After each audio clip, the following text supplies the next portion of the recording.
Hey everybody, just wanted to break in before the video started to let you know, very excited about this episode. It's taken a long time to get here, but Laura reached out to us, wanted to let everybody in Missouri know that she's giving away one of her franchises to somebody right here in this great state worth $45,000. So that's why we want to get this out to you quickly, mostly because you're probably on lockdown right now and not really doing anything. So it's a good time to catch up on podcast. And she's actually not that opposed to the coronavirus, believe it or not. Stay tuned.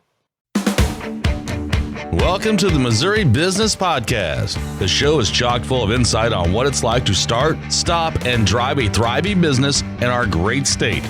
Each episode, we'll dive into the mind of a show me state business owner so you can avoid their mistakes and glean their expertise for your gain. Now, here's your host, John Piazza Norton. All right, hey everybody. This is John Piazza Norton coming back with the Missouri Business Podcast. And we've taken a little hiatus, but I'm very excited to now have Laura Spaulding here, all the way from Florida, which, by the way, is not Missouri. I know you guys are thinking that immediately, but we're going to get to that with some super exciting stuff. By the way, Laura, you're the first person to have contacted me and said, hey, what's going on with your podcast? So the whole Missouri podcast crew was like, what? We were flipping out. It was very cool. So first of all, tell us how you found us, because that story alone is amazing me.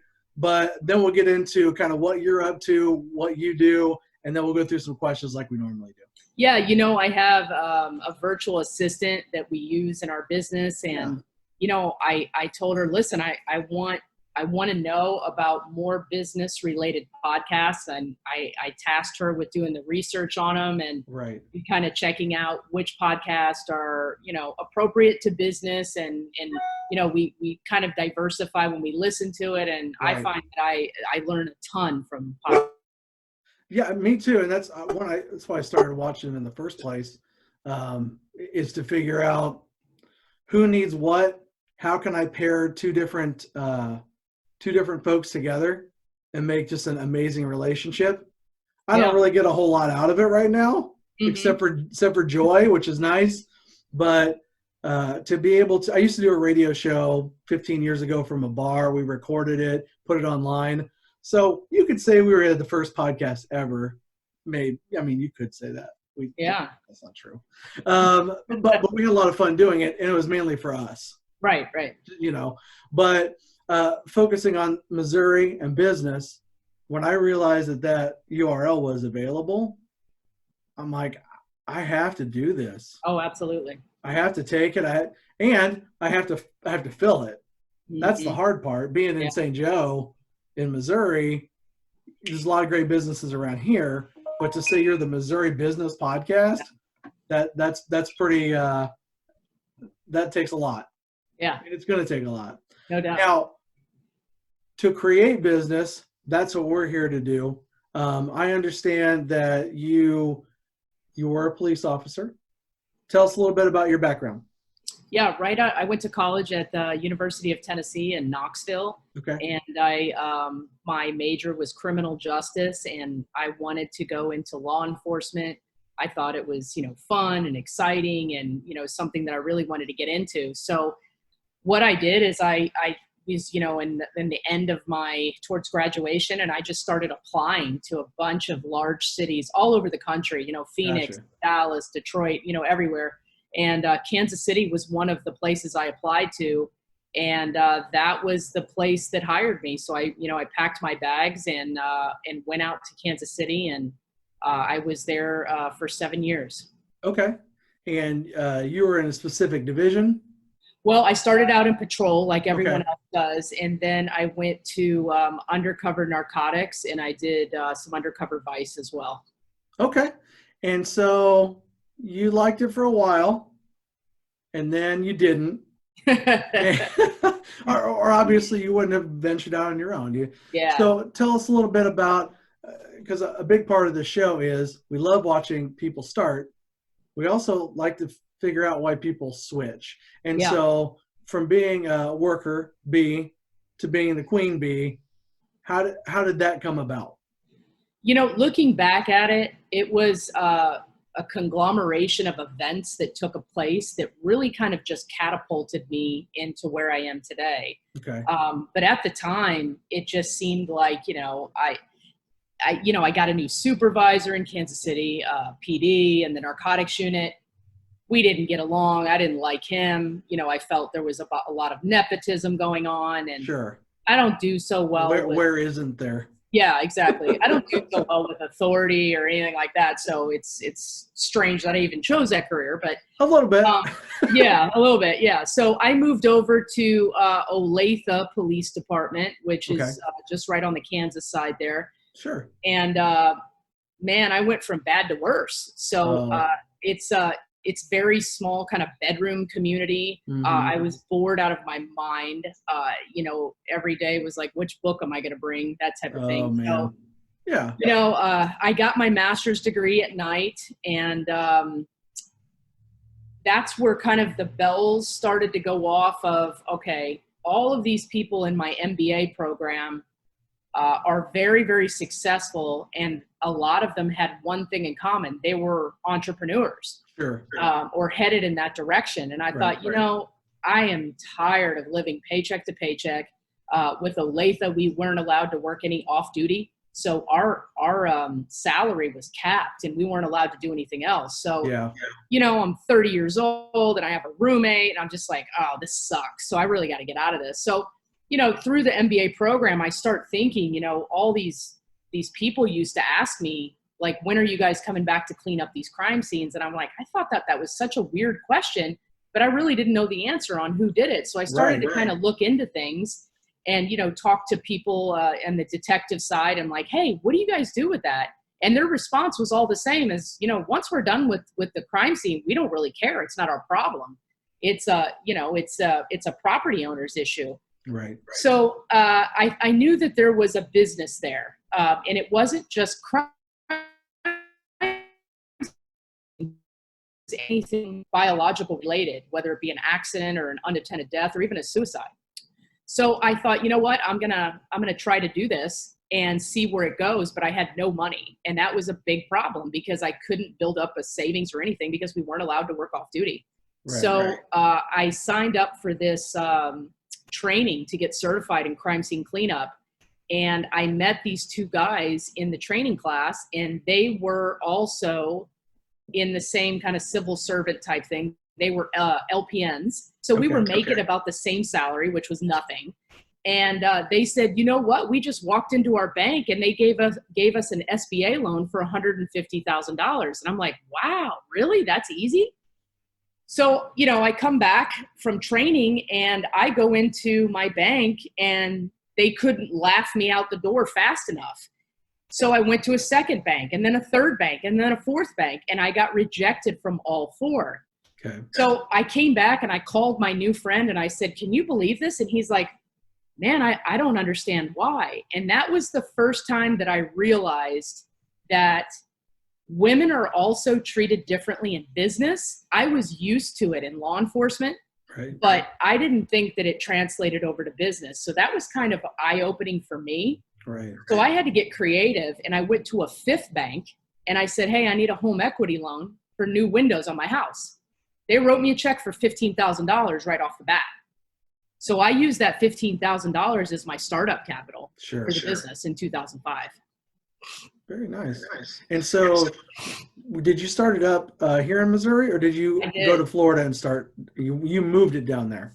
Yeah, I did. So there wasn't too much time between. So I started up in like the fourth quarter of 2005.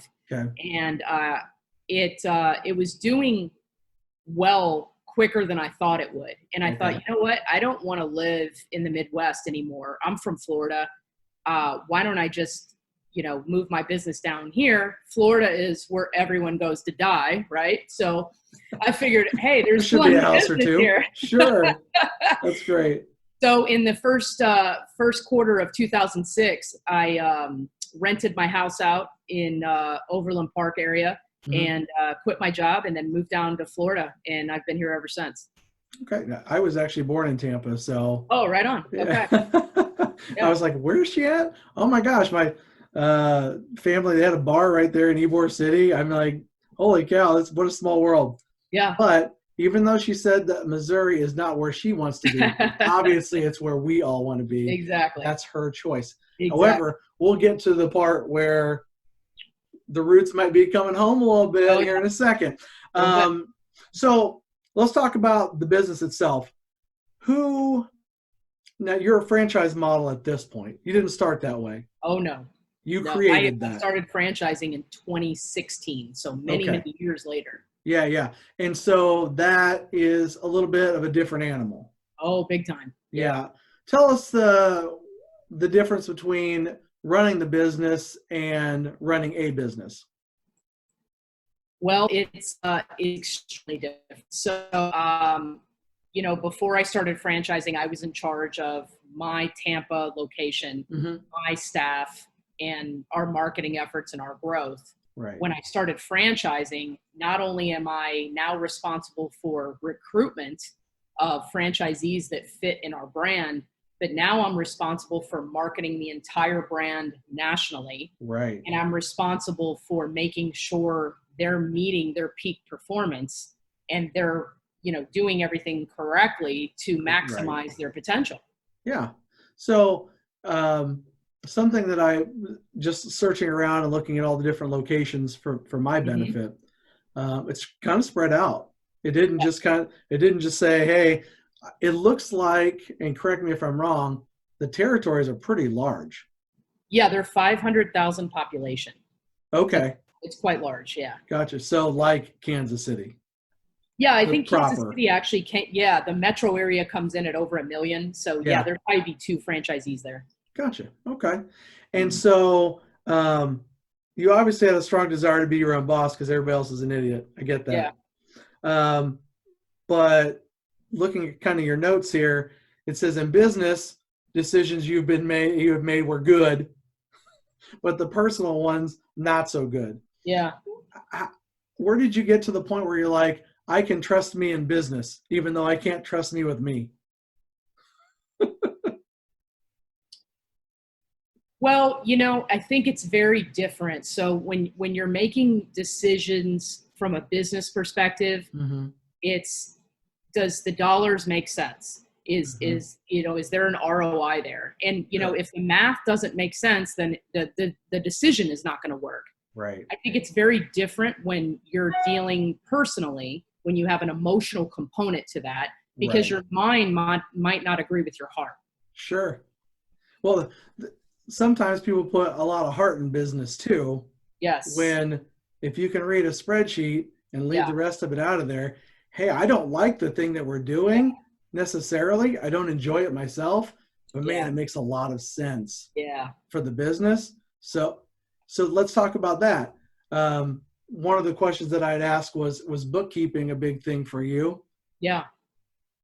Not at all. Said no. No, because, I believe, and I always teach franchisees this, you should always outsource your weaknesses. Right. And that is something that I have no interest in. And it's also something that I don't enjoy doing. Gotcha. So since day one, I have always just grabbed my receipts on a monthly basis and handed them over to my bookkeeper. Right. At the first, couple years. Now, of course, we have full-time staff that does that, but I just don't enjoy that component of it. And I tell franchisees that if you're not good at, say, sales, for example, and you don't enjoy talking to people, maybe you're introverted, hire that person who is good at it. You need to hire your weaknesses.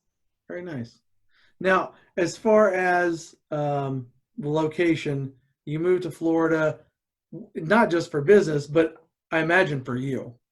Yeah, definitely. So it was a better quality of life for me. Right. Beach and warm weather, that type of stuff is better for me in my lifestyle. I think a lot of people's lifestyle, but no one wants to get on a plane right now. That's a different. We'll talk about things that are happening in the world here in a second.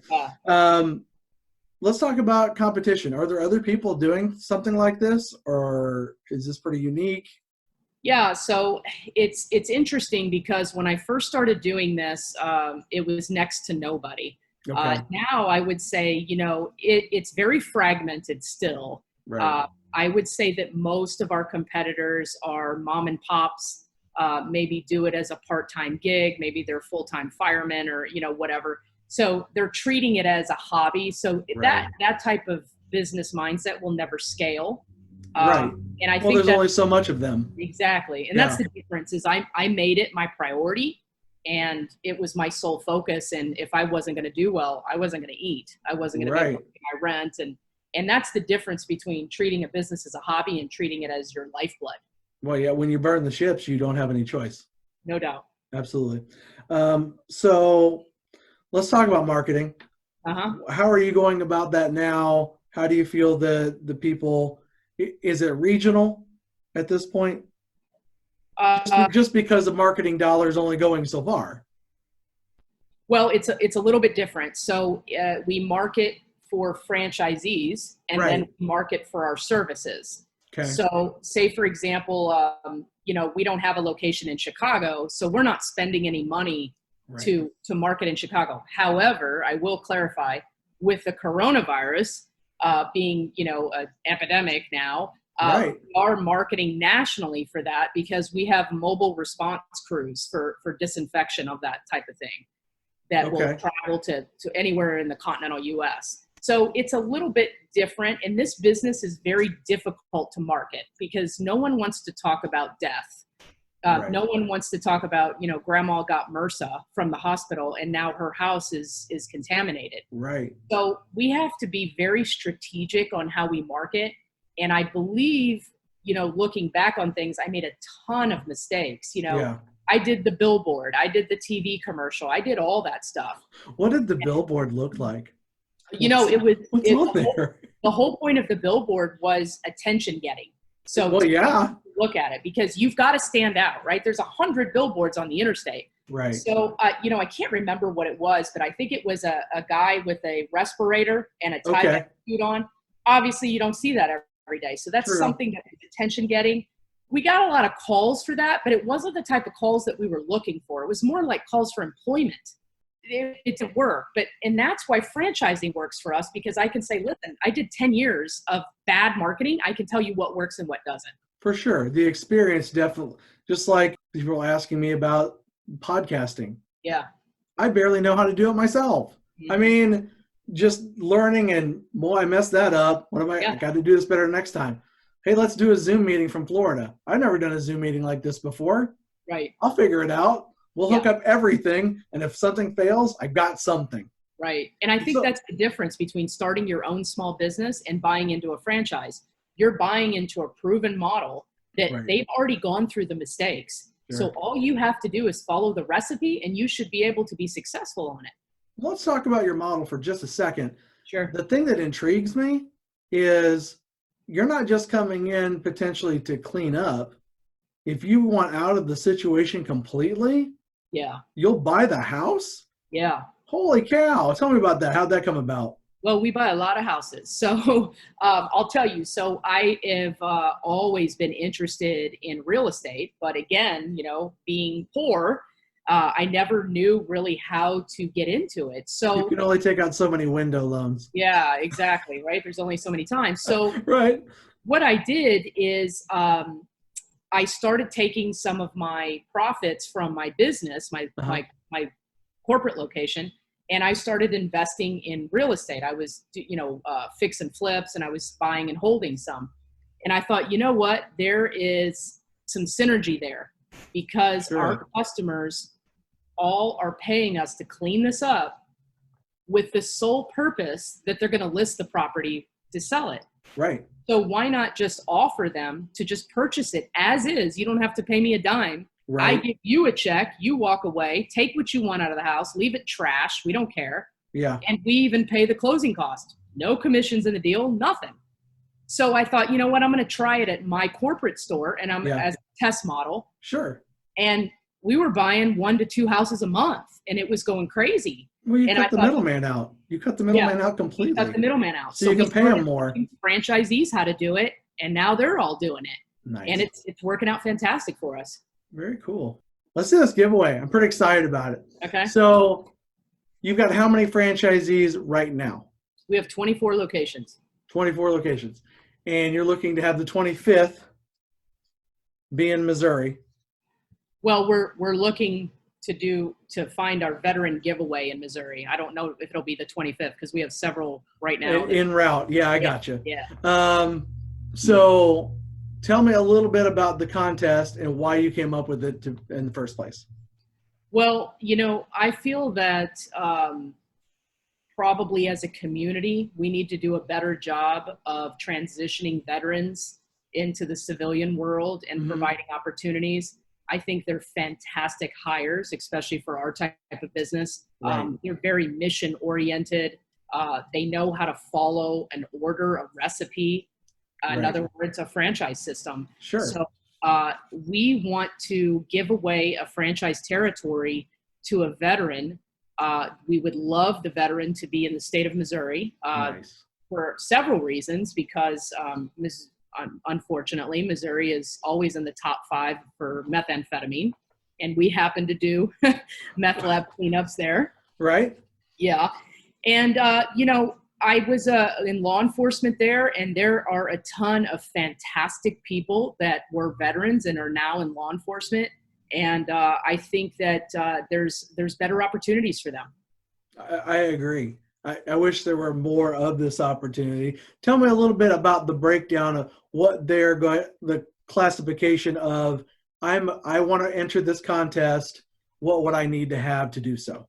Yeah, so you need to be honorably discharged, to provide a DD-214, Okay. fill out our franchise app. So what you'll get is a $45,000 freebie, which is the ownership of the 500,000 population territory. Gotcha. You still have to buy, of course, your vehicle and your equipment. But that's it. That's the largest part of the investment. So Sure our is. total investment is about $132,000. So if you take $45,000 off of that, you're well under $100,000 for a franchise system that, Right. has approximately a 70 to 80% profit margin. I mean, that's a pretty fair coupon. Oh yeah. Yeah. So, tell me a little bit about, now there's training down in Yep. Tampa. Yeah. 5 days in Tampa. And then you have some at-home training as well. Okay. And so are you looking at other, not to give stuff away, we'll keep that here in Missouri, but other locations, that doesn't matter where it is. I mean, it could be Montana, it could be, I mean, what are you looking for? Yeah, it does for us. There's no wrong answer, but we obviously have preferences, and we're opening it up to all 50 states to apply. We're getting applications currently, and Right. we're just talking to people and seeing if they're first a good fit for our brand. Right. That's a big deal, whether you're a veteran or not. You have to fit in the brand and make sure that it aligns with what you want to do for the next 10 years. Sure. I think my favorite part of this whole thing is I'm reading over this and I'm like, the coronavirus is all over. I mean, you cannot turn a TV on or look at a computer without seeing. My girlfriend likes to watch the news on her phone, and she has so many mask ads on her phone. Oh yeah, it's out of control. I'm just like, I'd like stop watching the news. Yeah. It's actually real easy. Yeah. But so you're the first person that said, the coronavirus, it's okay. Yeah. Oh yeah. Yeah. I mean, you're cleaning it up. It is, and it's weird because I first noticed in 2008-9 when the recession hit, all these businesses were going out of business and my sales were doubling. And I thought, you know what? This is truly recession-proof business. Tragedy doesn't stop. The need for these people do die. Yeah, regardless of what economy it is. Here's another thing that we haven't mentioned at all, but you see it on your website quite a bit, is the hoarding. Folks that are hoarders, making sure that if that's their house, you don't like it, you don't want to clean up 65 years worth of newspapers, no problem. Buy the house. Yep. And there you go. Yeah. I love it. Yeah. And the coronavirus is just another thing, it's like another a recession, issue or economy issue for us. We've got $30 million in estimates out right now just for the coronavirus. that's how prevalent people are freaking out and calling us. Have you taken care of places already? Yes, we have. And your people are all alive? Yes. Okay. All there, alive. there All it is. Unbelievable. Yes. Isn't it crazy? It's kind of wild. So I wanted to bring all that up now. So Yeah. like in 5 years when we look at this video and this Yeah. is just the silliest thing ever. I know, right?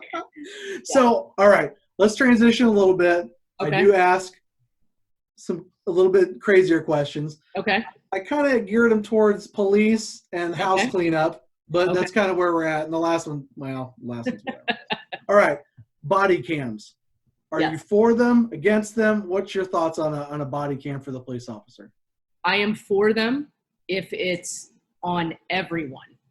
Okay. So in other words, if it's on 1 out of 3 officers, you're only getting one perspective. No, that's true. And then your nepotism can probably creep back into it too. Yep. Yeah, no, I get that. Very good. What is the craziest house scenario you have seen so far to date? Oh man, I've seen. A Yeah, lot. no. Just give me the craziest one you can think of. You know, the one that just comes to mind right now is we did a hoarder. It was last January, Mm-hmm. and it was so bad we had to crawl in through a window to get into the home, and we're cleaning it out and throwing everything away, and then we find in her craft room that she had taken 2 dead rats and she had made clothing for them and situated them for pictures on a shelf. And I couldn't help myself. We had to take pictures of it. Sure and you did. It's on our Instagram. Of course. Yeah, we had to. I can't make this shit up. I mean, I really. Well, whenever you've got a tea party Oh in yeah. the middle of shenanigans, Oh yeah. you probably should take a picture or two. Yeah. Mummified rats in nice, beautiful little outfits. Oh, I mean, if you're going to make it, yeah, it's good. I mean, absolutely. So how do you know you haven't missed anything in a house?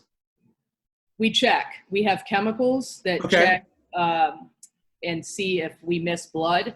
Yeah, that's what I'm thinking. Like it's on the backside of Yeah. something, and We're very thorough, and I'm just very attention to detail oriented type Yeah. of person. So we always work in partners. So if one partner is working in one side of the room, the other partner's working on the other. When Right. they think they're finished, we have them swap and Good. check the other's work. Yeah. Very nice. I mean, we're human. They have missed stuff before in the past, but Right. we'll always come back and make it right. Okay. Very good. So kind of a thought-provoking question. What if there were no experts, but everyone knew a little bit about everything? How do you think we Like get reality along? to me. It seems kind of like every day, turn on the news. Everybody knows everything. Oh, they really do. That's funny. Now, last question. A lot of people associate a certain state with a certain food, like Florida, maybe being oranges. Hmm. Get that. Pick the hardest state to identify with a food.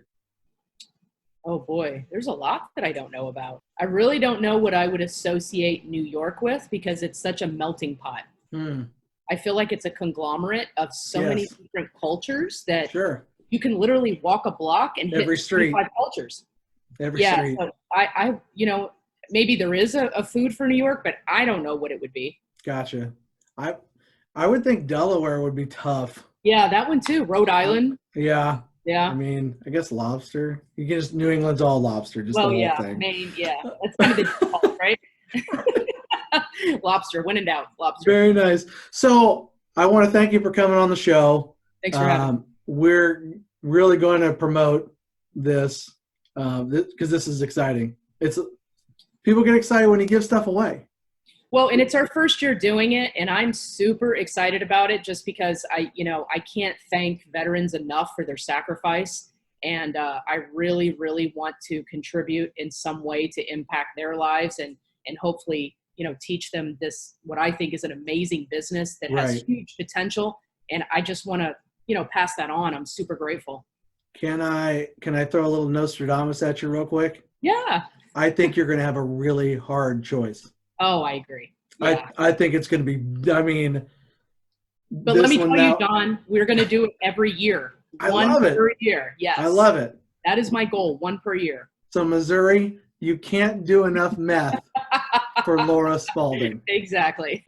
Keep striving for number one. Coronavirus and meth. I think one wipes out the other, though, so you don't be careful. Yeah. So again, Laura Spaulding, Spaulding Decon is the name of the company. Where do you want people to find you via social media? You know, we have two cult-like followings on social media. One is our YouTube page. We have a reality series there if you want to learn more about what we do. Okay. It's youtube.com/crime scene cleaning.